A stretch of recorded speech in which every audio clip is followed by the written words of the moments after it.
এই জেনারেশন করে দেখিয়েছে এবং তারা আমাদেরকে দেখিয়েছে কোন ভাষায় কথা বললে কাজ হয়। এতদিন তো আমরা বলে আসতাম, তো এই ভাষার কথা বললে আপনারা আমাদেরকে অনেক ট্যাগ দিতেন। ঠিক আছে, দেখেন, জালেম জুলুম করলো, মাজলুম দাঁড়ায় গেল। এই তো, জালেম জুলুম করলো, মাজলুম দাঁড়ায় গেল প্রতিবাদের জন্য, প্রতিবাদের ভাষায়। আপনারা আমাকে বলেন তো, জালেমের বিরুদ্ধে মাজলুম যখন দাঁড়িয়েছে তারা কি খালি হাতে দাঁড়িয়েছিল? জালেম যখন 2টা মাইট দিয়েছে, মাজলুম কি 2টা মাইট দেয় নাই? জালেমদের অনেকে যখন মাজলুমদের অনেককে শহীদ করেছে, তো জালেমদের দলেও কি কিছু মানুষ মারা যায় নাই? তো এটা কি একটা কনফ্লিক্ট হয়নি রাস্তাঘাটে? তো গণতান্ত্রিক প্রক্রিয়া এই কনফ্লিক্টটাকে আপনি জায়েজ করে নিলেন, তো গণতান্ত্রিক প্রক্রিয়া এই কনফ্লিক্টটাকে আপনি জায়েজ করে নিলেন তো, মাশাআল্লাহ।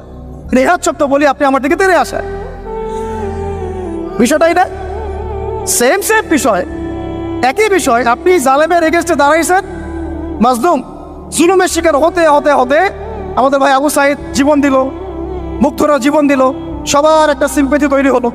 এখানে আম জনতা, রিক্সা চালক, শ্রমিক, মানে ওলামায়ে কেরাম, কে বাকি ছিল? সবাই তাদের পক্ষে ছিল, তাই না? কেউ লিখেছে, কেউ বলেছে, কেউ মাঠে ছিল। তারা ছিল মাজলুম, দেয়ালে পিঠ থেকে গেছে, তখন তারা কিন্তু হাতে কিছু না কিছু তো উঠিয়েছিল, নাকি উঠায় নাই? উঠিয়ে তারা একটা প্রতিবাদের ভাষা আমাদেরকে দেখিয়েছে, এইভাবে প্রতিবাদ করতে হয়। ওই প্রতিবাদটার পরে আপনারা কি এখন বলবেন যে ছাত্র জনতার মধ্যে কেউ জুলুম করেছে, ছাত্র জনতা জঙ্গি, ছাত্র জনতা সন্ত্রাসী? এই সম্বন্ধে একটা সন্ত্রাসী ছিল, ওরা জঙ্গি ছিল, হ্যাঁ, ওরা উগ্রবাদী ছিল। কেন বলছেন না এখন আপনারা এই কথাগুলো? আমার প্রশ্ন হচ্ছে, এখন এই কথাগুলো আপনারা কেন বলছেন না? কারণ আপনারা বুঝতে পারছেন তারা ন্যায্য কাজটাই করেছে।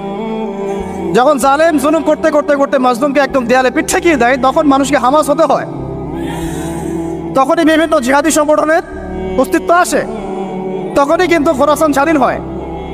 তো এখন আমরা বাংলাদেশেও বুঝতে পারছি যে হ্যাঁ, তখনই কিন্তু ছাত্র ভাইরা হাতে প্রতিবাদের ভাষা উঠিয়ে নিয়েছিল।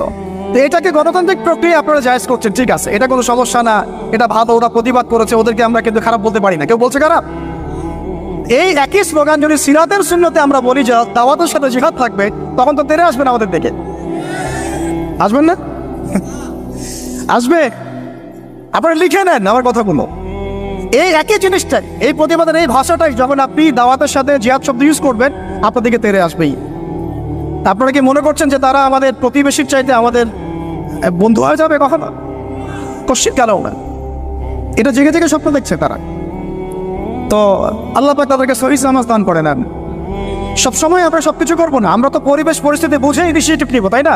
কিন্তু সিরাতের কোনো অংশকে আপনি বাদ দিতে পারেন না। তো একটা অংশকে বাদ দিয়ে দিবেন, একটা অংশকে নেবেন, দিনের কিছু অংশকে রাখবেন, কিছু অংশকে রাখবেন না, এটা তো ইসলাম ধর্ম।